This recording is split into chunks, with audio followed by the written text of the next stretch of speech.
મિત્રો, અત્યારના આધુનિક સમયમાં માણસ ચિંતાથી અને પૈસાના અભાવથી અથવા તો પૈસા હોય તો ઘરમાં ટકતા નથી, અચાનક ઘરમાં બીમારી આવવી, ધંધામાં બરકત ના થવી કે નોકરીમાં પગાર ના વધો, આવી ઘણી બધી સમસ્યાઓથી ખૂબ પરેશાન થયેલો છે.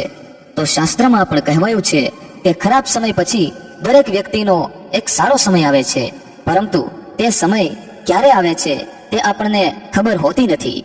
જ્યારે અમુક સંકેતો એવા હોય છે જેનો શાસ્ત્રમાં પણ ઉલ્લેખ કરેલો છે. આજે આપણે એ જ સંકેતો વિશે વાત કરીશું. જે સંકેતો તમને મળે છે તો સમજી લેવું કે હવેથી તમારા જીવનમાં સારા સમયની શરૂઆત થઈ ચૂકી છે. તો મિત્રો, ખાસ દરેક ભાઈઓ તથા બહેનો આ વિડીયોને અંત સુધી નિહાળજો.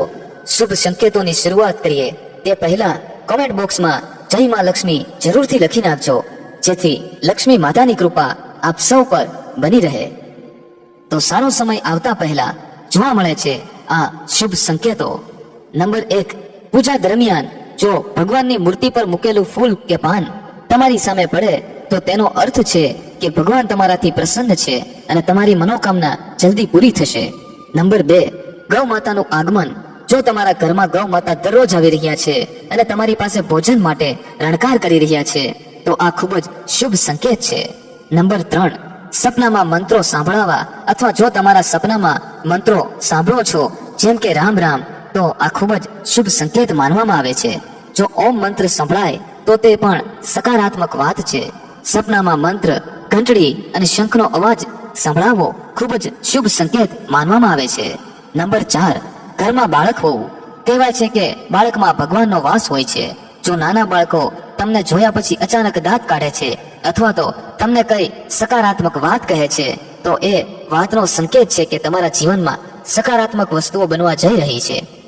નંબર 5, બ્રહ્મ મુહૂર્તમાં ઊંઘ ઉડી જવી. એવા ઘણા લોકો છે જેમની નિયમિત રૂપથી જાગતા પહેલા આંખો ખુલી જાય છે.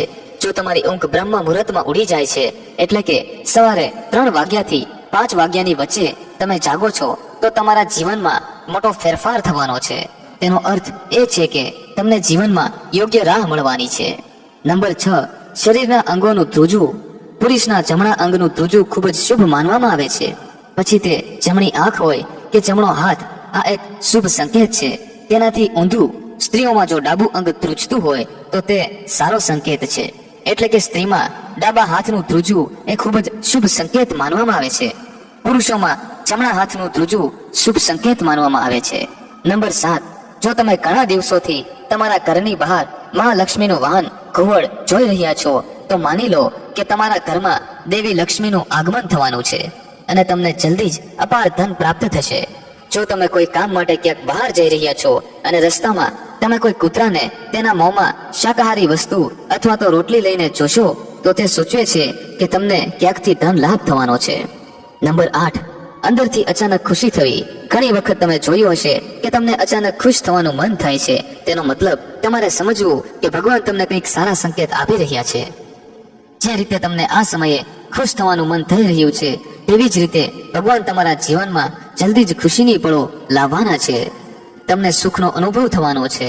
જેટલું પણ દુઃખ તમે તમારા જીવનમાં જોયું હશે તે જલ્દી જ સમાપ્ત થશે. આવા સમયે તમારું મન પ્રફુલ્લિત થઈ જાય છે. નંબર 9, કાચબાને જોવું. તે શુભ સંકેત છે. ભગવાન વિષ્ણુએ કશ્યપ અવતાર લીધો હતો. જો તમને સપનામાં કાચબો દેખાય તો તે સૌભાગ્યની નિશાની છે. કિસ્મતના બંધ દરવાજા જલ્દી ખુલી શકે છે. કોઈ દિવસે જો તમે તમારા ઘરની નજીક અથવા તો રસ્તા પર મોર જુઓ છો અને તમે મોર નાચતો જુઓ છો તો તે જ દિવસથી તમારા સારા દિવસો શરૂ થશે. મોર જોવો શુભ માનવામાં આવે છે. નંબર 10, જો તમે કોઈ કામ માટે વહેલી સવારે ઘરેથી નીકળ્યા હો અને રસ્તામાં કોઈ નવા વર કન્યા દેખાય તો સમજવું કે તમારો સારો સમય શરૂ થવા જઈ રહ્યો છે. તે સારા દિવસનો શુભ સંકેત માનવામાં આવે છે. નંબર 11, હાથમાં ખંજવાળ આવી. સ્ત્રીના ડાબા હાથમાં અને પુરુષના જમણા હાથમાં અચાનક ખંજવાળ શરૂ થઈ જાય તો તેને પણ શુભ માનવામાં આવે છે. તેનો અર્થ એ છે કે તમને કોઈ પણ સમયે આર્થિક લાભ મળી શકે છે. નંબર 12, શંખનો અવાજ સાંભળવો. જો વહેલી સવારે શંખનો અવાજ સંભળાય છે તો તે ખૂબ જ શુભ સંકેત માનવામાં આવે છે. સવારે શંખનો અવાજ સાંભળવો મતલબ કે જે તમારું ભાગ્ય ખુલવાનું છે. નંબર 13, જો તમે યાત્રા કરી રહ્યા હો અને તે દરમિયાન તમને સાપ અને વાંદરો દેખાય છે તો તે ખૂબ જ શુભ સમય આવવાનો શુભ સંકેત છે. તમારા જીવનની આર્થિક તંગી દૂર થવા જઈ રહી છે. તમારી પાસે ધનનું આગમન થવાનું છે. જો તમે રાત્રે આકાશમાં તારાઓ ખરતા જુઓ છો તો તરત જ કોઈ ઈચ્છા વ્યક્ત કરો અને 2 માન્યતાઓ અનુસાર તે ઈચ્છા 30 દિવસમાં પૂરી થઈ શકે છે. આ એક ખૂબ જ શુભ સંકેત પણ માનવામાં આવે છે. નંબર 14, સાવરણીને જોવી. સાવરણીને દેવી લક્ષ્મીનું પ્રતીક માનવામાં આવે છે. જો તમે કોઈ કામ માટે બહાર જઈ રહ્યા છો અને કોઈને રસ્તામાં રસ્તો સાફ કરતા જુઓ છો તો સમજવું કે દેવી લક્ષ્મી તમારા પર કૃપા કરી રહ્યા છે. તમારા ઘરની સમસ્યાઓ દૂર થવા જઈ રહી છે અને તમને ધન પ્રાપ્તિ થવાની છે. નંબર 15, જો ઘરમાં અચાનક એક જગ્યાએ 3 ગરોળી દેખાય તો તે ખૂબ જ શુભ માનવામાં આવે છે. આ દેવી લક્ષ્મીના આગમનનો સંકેત છે. એવું પણ કહેવાય છે કે જો ગરોળી એકબીજાનો પીછો કરતી જોવા મળે તો તે ઘરની પ્રગતિનો સંકેત છે. નંબર 16, સમૂહમાં કાળી કીડીઓ જોવી. જો તમને અચાનક તમારા ઘરના દરવાજે અથવા તો અન્ય કોઈ જગ્યાએ સમૂહમાં કાળી કીડીઓ દેખાય છે તો તે સ્પષ્ટ સંકેત છે કે દેવી લક્ષ્મીની કૃપા તમારા પર બની રહેવાની છે અને તમારું કોઈ પણ અટકેલું કામ સંપન્ન થવાનું છે. આવી સ્થિતિમાં તે કીડીઓને નમસ્કાર કરો અને તેમને લોટમાં ખાંડ ભેળવીને આપો. નંબર 17, પાણીથી ભરેલું વાસણ જોવું. જો તમે કોઈ મહત્વપૂર્ણ કામ માટે ઘરની બહાર જઈ રહ્યા છો અને કોઈના હાથમાં પાણીથી ભરેલું વાસણ દેખાય છે તો તે પણ એક શુભ સંકેત છે. નંબર 18, ઘરની છત પર કોયલનો અવાજ એ પણ એક શુભ સંકેત છે. જો આવું થાય તો તમારી સંપત્તિમાં વધારો થઈ શકે છે. જો તમને તમારા સપનામાં અથવા તો રસ્તા પર સોનેરી સાપ દેખાય છે તો તમારા સારા દિવસો શરૂ થવાના છે અને ભાગ્ય મજબૂત થવાની નિશાની માનવામાં આવે છે. જે દિવસે તમે સવારે ઉઠો છો અને સૌથી પહેલા દહીં કે દૂધ જુઓ છો તો તે સૌભાગ્યની નિશાની છે.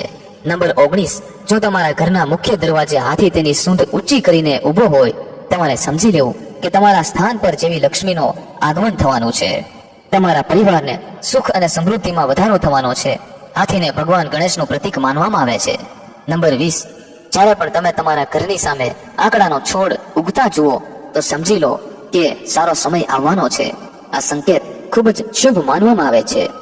જો તમને રસ્તા પર ચાલતી વખતે કોઈ સિક્કો પડેલો જોવા મળે તો સમજી લેવું કે ઉધાર આપેલા પૈસા જલ્દી જ પાછા મળી જશે.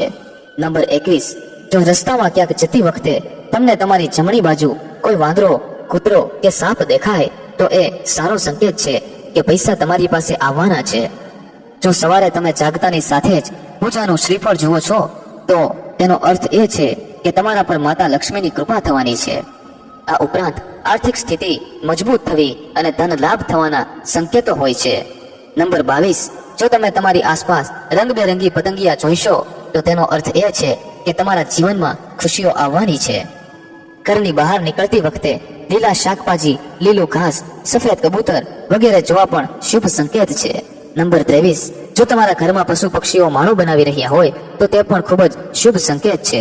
આ સિવાય જો તમારા ઘરની આસપાસ પક્ષીઓનો કિલકિલાટ દિન પ્રતિદિન વધી રહ્યો છે તો તે આ નિશાની પણ ખૂબ જ જલ્દી જીવનમાં સકારાત્મક પરિવર્તન લાવવાની છે. નંબર 24, જ્યોતિષ શાસ્ત્ર અનુસાર વ્યક્તિનો સારો સમય શરૂ થતા પહેલા તેને અનેક પ્રકારના સંકેતો મળે છે. આમાં સૌથી મોટી નિશાની એ છે કે વ્યક્તિને સારા સપના આવવા લાગે છે. સપનામાં વ્યક્તિને ભગવાનના દર્શન, ખજાના, વૃક્ષો, છોડ અને હરિયાળી જેવી વસ્તુઓ જોવા લાગે છે. જો તમારી સાથે પણ આવું થાય છે તો સમજી લો કે જલ્દી જ દેવી લક્ષ્મી તમારા પર મહેરબાન થવાના છે. એવું પણ માનવામાં આવે છે કે સારો સમય શરૂ થાય તે પહેલા જ વ્યક્તિને ભવિષ્યનો ખ્યાલ આવવા લાગે છે. એટલું જ નહીં, ભવિષ્ય વિશે કરવામાં આવીને કલ્પનાઓ સાચી સાબિત થવા લાગે છે. એટલું જ નહીં, વ્યક્તિને પૂર્વ અનુમાન જેવા સંકેત મળવા લાગે છે.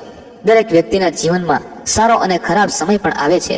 ઘણી વખત ખરાબ સમય આવે તે પહેલા જ આપણને અહેસાસ થવા લાગે છે કે કંઈક અનહોની થવાની છે. જો કે પરંપરાગત વિશ્વાસના આધારે જાણી શકાય છે કે ખરાબ સમય ક્યારે આવવાનો છે. કેટલાક એવા સંકેતો છે કે જેના દ્વારા જાણી શકાય છે કે ખરાબ સમય આવવાનો છે અને તેમને જાણીને તમારે અગાઉથી જ સાવધાન થઈ જવું જોઈએ. ચાલો જાણીએ આ સંકેતો વિશે અને તે જાણીને તમારે પહેલેથી જ સાવધાન થઈ જવું જોઈએ અને ઉપાય કરવા જોઈએ. નંબર 1, તુલસીનો છોડ સુકાઈ જવો. આંગણામાં રહેલો તુલસીનો છોડ અચાનક સુકાઈ જવો લાગે તો સમજી લેવું કે ખરાબ સમય આવવાનો છે. તે આર્થિક સંકટ કે દુર્દશાનો સંકેત છે. નંબર 2, બિલાડીનું રોવું. જો તમારા ઘરની અંદર કે આસપાસ કોઈ બિલાડી જોર જોરથી રડવા લાગે છે તો તેને તમારા ખરાબ દિવસોનો સંકેત માનવામાં આવે છે. એવું માનવામાં આવે છે કે બિલાડી આગામી ઘટનાઓ અગાઉથી જ જાણે છે. જો તમે બિલાડીને રડતી અથવા તો ચીસો પાડતી જુઓ તો તેનો અર્થ એ છે કે કોઈ દુર્ઘટના થવાની છે. નંબર 3, કાચ તૂટવો. જો ઘરમાં કાચનું વાસણ કે અરીસો વારંવાર તૂટે છે તો તે ખરાબ સમયનો સંકેત છે. નંબર 4, પૂજાની થાળી. પૂજા કરતી વખતે કે પૂજા કરતા જતી વખતે રસ્તામાં અચાનક પૂજાની થાળી પડી જાય તો એવું માનવામાં આવે છે કે ખરાબ સમય આવવાનો છે.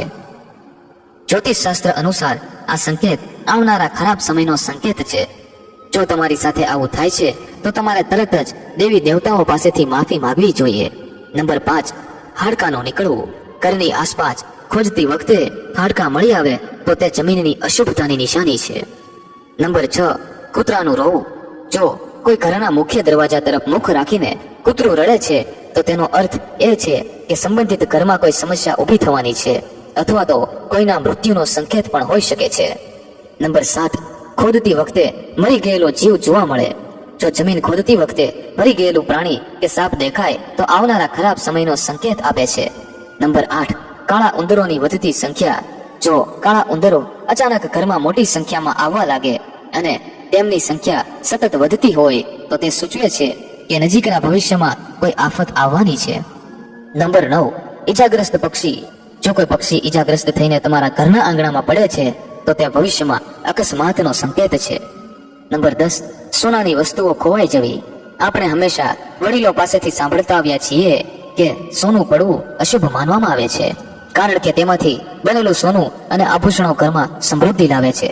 આવી સ્થિતિમાં જો સોનું ખોવાઈ જાય તો ઘરમાં નકારાત્મક ઉર્જાનો પ્રભાવ વધે છે. ખરાબ સંકેતો આવે ત્યારે કરવા આ ઉપાય. તમારા મનમાં વધારે નકારાત્મક રહેવાની જરૂર નથી. જ્યારે આવા સંકેતો દેખાય ત્યારે નારાયણ કવચનો પાઠ કરો અને નિયમિત રીતે ગાયને રોટલી આપવાનું શરૂ કરો. આમ કરવાથી તમને ઘણી હદ સુધી ફાયદો થઈ શકે છે. મિત્રો, જો તમને આ માહિતી અને આ વિડીયો પસંદ આવ્યો હોય તો નીચે આપેલું લાલ કલરનું બટન દબાવીને ચેનલને સબસ્ક્રાઇબ કરવાનું ભૂલશો નહીં, જેથી આવી જ અવનવી માહિતી આપ સુધી સમયસર પહોંચતી રહે. એકવાર કોમેન્ટ બોક્સમાં જય લક્ષ્મી માતા લખવાનું ભૂલશો નહીં, જેથી આપના પરિવાર પર માં લક્ષ્મી માતાની કૃપા બની રહે. ખૂબ ખૂબ ધન્યવાદ. જય માં ગાત્રાળ. જય શ્રી કૃષ્ણ.